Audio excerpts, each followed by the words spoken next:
3 years ago, everyone was fleeing California and New York for the promised land of Florida and Texas. No state income tax, cheap housing, sunshine year-round.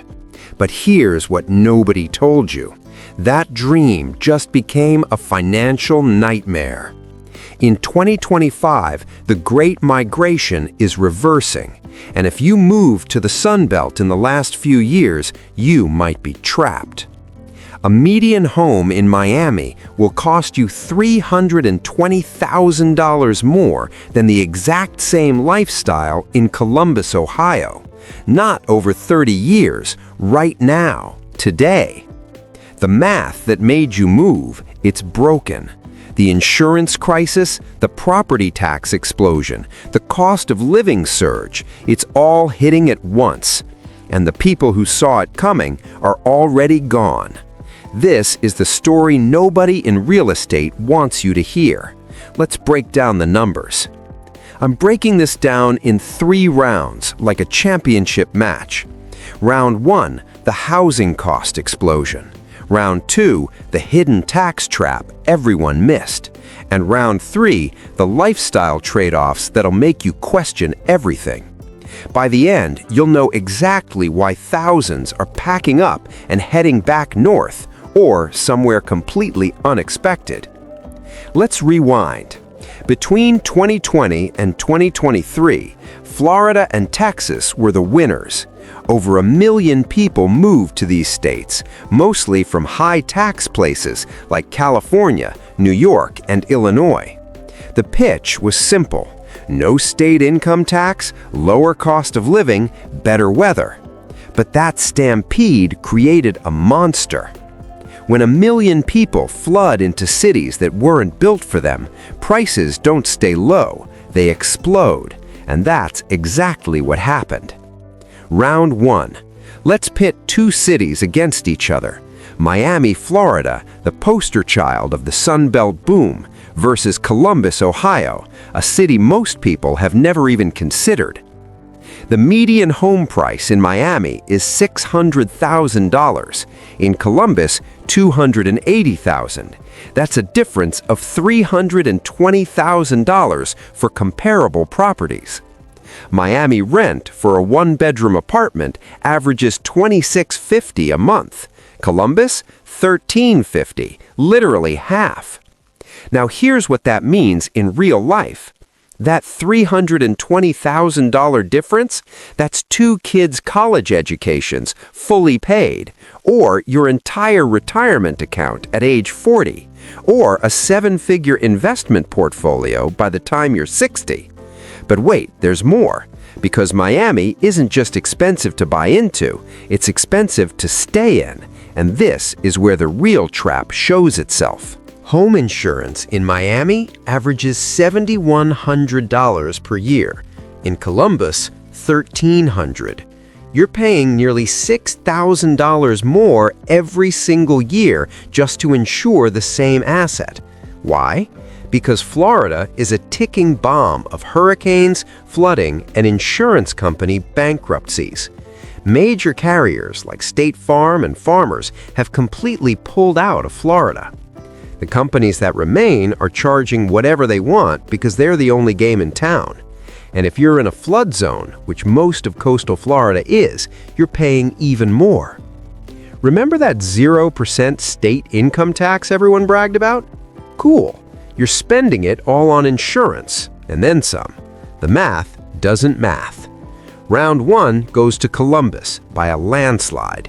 You save $320,000 up front and almost $6,000 every single year. That's not close. That's a knockout. But here's where it gets interesting, because some of you are thinking, okay, but Texas has no income tax either, and it's cheaper than Florida, right? Let's test that. Austin, Texas versus Philadelphia, Pennsylvania. Austin's been the hot market for 5 years straight. Tech workers flooded in. Home prices in Austin hit $440,000 for a median house. Philly, $270,000. Austin is 63% more expensive. Rent in Austin, $1,500 a month for a 1-bedroom. Philly, 1732. So Austin actually wins on rent now, which is wild considering how overheated that market was. But here's the twist. Texas has no income tax, but it has brutal property taxes. On a $440,000 home in Austin, you're paying about $9,600 per year in property taxes. In Philly, on a $270,000 home, you pay around $2,700. Home insurance in Austin runs about $4,100 a year. Philly, $1,245. Texas gets hit with hailstorms, tornadoes, and extreme weather. Pennsylvania, boring and stable. Added up, property tax plus insurance in Austin is $13,780 per year. In Philly, it's under $4,000. That's a difference of almost $10,000 every single year. Now, before you crown Philly the winner, there's a catch. Pennsylvania has a state income tax of just over 3%, but Philadelphia city wage tax of 6.81%. So if you work in Philly, you're paying 6.81% combined on your income. On a $100,000 salary, that's $6,800 gone to taxes. Texas, zero. So who wins? Austin's hidden costs are almost $14,000 a year.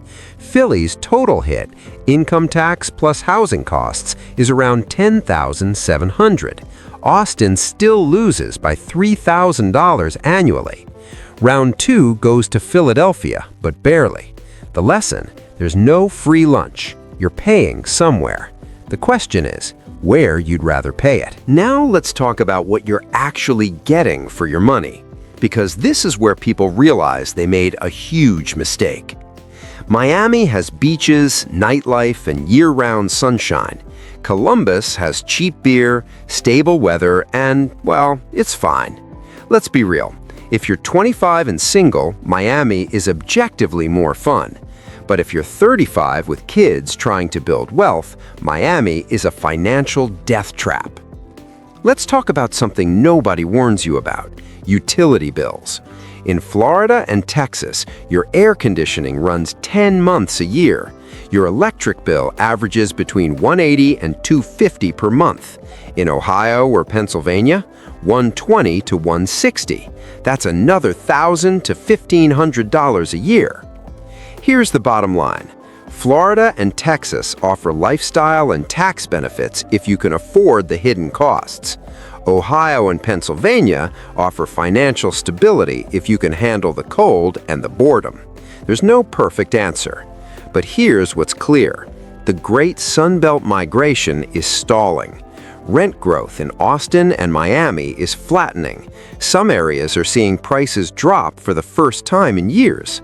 And the smart money is already moving again. Not back to California or New York, those are still too expensive, but to second-tier Midwest and Mid-Atlantic cities. Columbus, Indianapolis, Pittsburgh, Raleigh, places that never got the hype, so they never got the bubble. If you move to the Sunbelt and you're feeling trapped, you're not alone. Thousands of people are running the same math and realizing the lifestyle isn't worth the financial burden. The real winners in this next wave, the cities nobody's talking about, the places with good jobs, cheap housing, and normal insurance rates. The boring cities, because boring is starting to look really, really smart. So, here's the final score. You save over $300,000 buying in Columbus instead of Miami. You save $10,000 per year choosing Philly over Austin. The Sunbelt dream isn't dead, but it's definitely on life support. Now I want to hear from you. Would you trade the beach and the sunshine for financial security, or is the lifestyle worth the premium? Drop your answer in the comments. If you're planning a move, let me know where you're considering. And if you found this helpful, hit subscribe, because I'm breaking down every major migration trend happening right now. Thanks for watching, and I'll see you in the next